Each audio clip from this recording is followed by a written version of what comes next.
classroom ay ang pinakamomento ng lugar para sa ating mga estudyante. At dahil malapit na akong gumamit ako, hello! Graduation na ta! Para ba dapat lang gumawa kayo ng video at sa iba't ibang uri ng classmate mo sa classroom? The moon, the star of exams. Bawat classroom ay mayroong mga matatalino, magagaling at masisipa. Dahil kung walang matalino sa inyo, may matalinong kahit hindi mag-aral, matalino pa din. May mga matatalino dahil nag-aaral, mabuti, nagbabasa, at yung ano naman. May mga matalinong sip-sip kasi, may mga matalino, akala matalino, yung pala, totoo, hindi niya pala, totoo. Matalino. The Star Wars. Yung mga classmate nung, mababait naman, pero wag ka. Huwag mong try, kalabanin. Pero kung kaaway mo yan, kailangan mo ang buong bayan. Kailangan mo ang buong bayan. At kung yan susubot sa'yo, boom boom, ang katapat mo. Number 3, the kitchenomics. Yung classmate mong girlfriend mo, girlfriend ng buong bayan. Hey, number 3, say hello mga suki. Anong gusto nyo? Menudo, afritada o prito? Pena! Ako nga pala si Celine na Malandita. Ang karinderyang 24/7 bukas at nakapuka ka sa lahat ng gustong kumain. Bibi na. Number 4, the vibes. Yung mga classmate mong bongga talaga sa pagkakasaya. Hindi kayo iwan sa oras ng kalokohan, katarataduhan at kasayahan. Walang ganap na hindi mo tatawanan kahit wali siya. Dalamin sa tawa para ikaw ay matawa. Contestant number 4, 5, kaloka. 5, the Peter Kid. Yung mga classmate mong bida-bida. Ikaw na presidente, ikaw na rin, ikaw na rin. Ikaw na ang pambansang Poso Negro ng bayan at alam mo, malabanan na contestant number 5, Laura Poso Negro! Hello, hello, hello. Ako nga po pala si Laura Sipsipan. Laging tatandaan, sa isang sipsip ko, mababola ang teacher nyo. The bookstore. Yung mga classmates mong source at parang store. Dahil nakikilala siya ng bongga pag sinabi ng teacher nyo na bring out one for chip. 7, the bulldog. Yung mga classmate mong parang bull at parang dog. Boys! Ano yung pagkain mo? Ano yan? Ano yan? Yun ang alam mo, yun ang alam mo, yun ang alam mo, yung bukol niya ba? Ala! Akin na yan. The bulldog. 8, the star. Yung mga classmate mong maganda at gwapo. Mga star ng bayan, crush ng bayan lang na. Ano ako?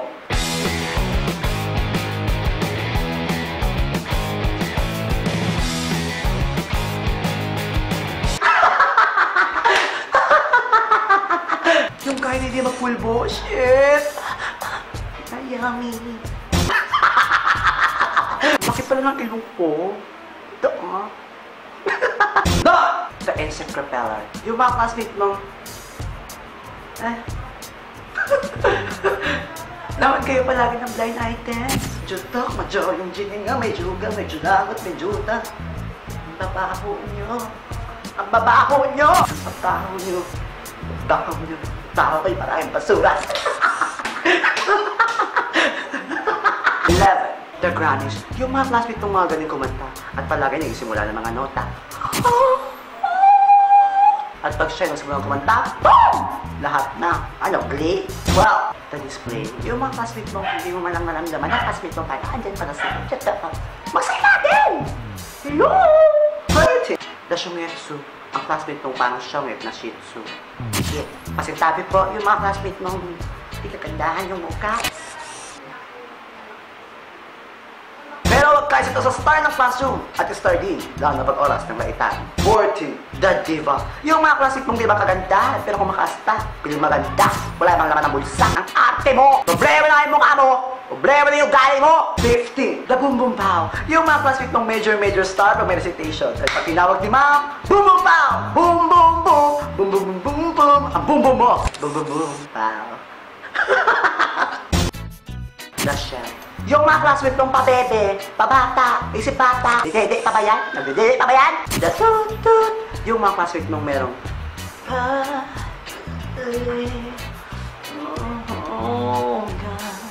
yung pagkaarap, lutot daw ng may skandal. Get that boom boom boom pow!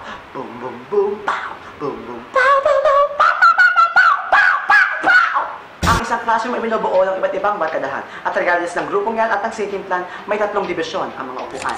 Ang mga nasa unahan ay mga gustong makinig, mga sip-sip, at mga gustong mangopya sa mga matatalino. Ang mga nasa likod ay yung mga maingay, gusto mag-ingay, pasimulan ng ingay, at mga gustong matulog. At ang mga nasa gitna, ay yung mga taong hindi pa alam kung kanino magpapa-intervention sa unahan, sa likod. Well, ang buhay ng mga estudyante ay ganyan lang naman talaga. Pero huwag ka mag-alala, pag-alis mo ng eskwelahan at nagtrabaho ka na, may mga ugali, ganyan pa rin talaga. Ikaw, ano na bang uri ng mga classmate mo? Comment below. At ang LC Fan of the Week ay si Romana.